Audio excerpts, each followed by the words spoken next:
গাছ পাগল মানুষ রাস্তার ধারের সেই গাছের ভ্যানগুলো দেখবে আর একটা গাছ কিনবে না, সেটা কি কখনো হয়?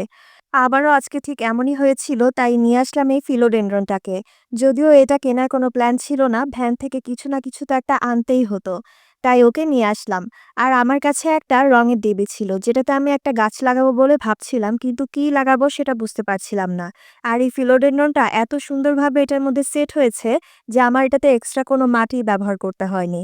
এটাকে সুন্দর করে সেট করে দেওয়ার পর আসুন এখন টবটাকে সুন্দর করে দেই। প্রথমে এটা যেহেতু প্লাস্টিক, এর উপরে রং করতে হবে কয়েক কোটিংয়ে, না হলে এক কোট দিলে নিচের অংশটা ভেসে উঠবে। তাই আমি প্রথমে অ্যাক্রিলিক কালার দিয়ে এক লেয়ার রং করে নিচ্ছি।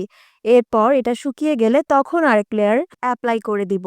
এর মাঝখান দিয়ে আমি সাদা রঙের কিছু ডোরাকাটা দিয়েছি। আর এই স্পেসিফিক ডিজাইনটা আমি ফেসবুকে কোনো একটা পেজের মধ্যে দেখেছিলাম, সেখান থেকেই করা। বলুন তো কেমন হয়েছে? আমার তো খুব ভালো লেগেছে।